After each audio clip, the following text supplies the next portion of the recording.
Toni Morrison, Beloved. Le 124 était habité de malveillance, imprégné de la malédiction d'un bébé. Les femmes de la maison le savaient, et les enfants aussi. Pendant des années, chacun s'accommoda à sa manière de cette méchanceté. Puis, à partir de 1873, il n'y eut plus que Seth et sa fille Denver à en être victimes. La grand-mère, Baby Suggs, était morte, et les fils, Howard et Buglar, s'étaient enfuis à l'âge de 13 ans. L'un le jour où un simple regard sur un miroir le fit voler en éclats, ce fut le signal pour Buglar. L'autre, le jour où l'empreinte de 2 petites mains apparut sur le gâteau, cela décida Howard. Aucun des 2 garçons n'attendit d'en voir davantage. Plus de chaudronnées de pois chiches renversées toutes fumantes sur le plancher. Plus de biscuits secs écrasés et miettés en ligne contre la porte. Non, ils n'attendirent pas non plus l'une des périodes de répit, ces semaines, voire ces mois où tout était calme. Chacun d'eux s'enfuit dans l'instant, au moment même où la maison commit l'ultime outrage dont il leur sembla impossible d'être les témoins passifs une seconde fois. En l'espace de 2 mois, en plein hiver, ils abandonnèrent leur grand-mère Baby Suggs, Seth, leur mère, et leur petite sœur Denver, les laissant se débrouiller seuls dans la maison grise et blanche de Blueston Road. En ce temps-là, il n'y avait pas de numéro, parce que Cincinnati ne s'étendait pas aussi loin. En fait, l'Ohio n'était devenu un État que depuis 70 ans quand un frère, puis l'autre, fourrèrent leurs chapeaux dans le capiton de coton, ramassèrent leurs chaussures et partirent sur la pointe des pieds pour échapper à la hargne virulente dont la maison les poursuivait. Baby Suggs ne leva même pas la tête. Elle les entendit s'en aller de son lit de malade, mais son état ne fut pour rien à son absence de réaction.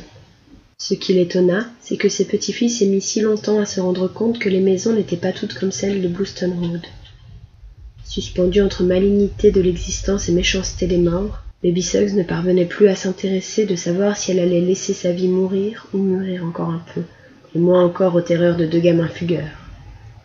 Son passé avait été semblable à son présent, intolérable, et comme elle n'ignorait pas que la mort était tout sauf l'oubli, elle utilisait le peu d'énergie qui lui restait pour méditer sur les couleurs. « Apporte-moi un peu de lavande si tu en as, sinon du rose. » Et Seth lui complaisait avec tout et rien, un bout de tissu ou sa propre langue. En Ohio, l'hiver était particulièrement dur pour quiconque avait faim de couleurs. Le ciel fournissait l'unique spectacle, et il eût été des plus téméraires de compter sur l'horizon de Cincinnati comme principale joie dans la vie. Si bien que Seth et la petite Denver faisaient pour Baby Suggs ce qu'elles pouvaient, et ce que la maison permettait. Ensemble, elles livraient une bataille de pure forme contre l'abominable comportement de cette bâtisse, contre les seaux d'eau sales renversés, les claques au derrière et les bouffées d'air rance, car elles connaissaient tout aussi bien la source de ces affronts qu'elles savaient d'où vient la lumière. Baby Suggs mourut peu après le départ des garçons, sans nullement avoir cure d'adieu, de leur part ou de la sienne, et, tout de suite après, Seth et Denver décidèrent de mettre un terme aux persécutions en convoquant le fantôme qui les mettait à pareille épreuve. Peut-être qu'une conversation, se dirent-elles, un échange de vues aiderait. Alors elles se prirent par la main et l'apostrophèrent. « Viens, viens donc, tu feras aussi bien de te montrer. » Le buffet avança d'un pas, mais rien d'autre ne bougea. « Ça doit être grand-mère Baby qui l'empêche, dit Denver. Elle avait 10 ans et en voulait encore à Baby Suggs d'être morte. » Seth ouvrit les yeux. « Ça m'étonnerait, dit-elle. Alors pourquoi il ne vient pas, le fantôme ? Tu oublies qu'il est tout petit, dit sa mère. Elle n'avait même pas 2 ans quand elle est morte. Trop petite pour comprendre. Trop petite même pour pouvoir beaucoup parler. Peut-être qu'elle veut pas comprendre, dit Denver. Peut-être bien. Pourtant, si seulement elle voulait venir, je pourrais lui expliquer clairement les choses. Seth lâcha la main de sa fille, et ensemble elles repoussèrent le buffet contre le mur.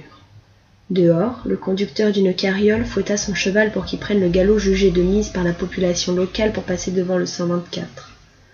Pour un bébé, il est puissant le sort qu'elle jette, dit Denver.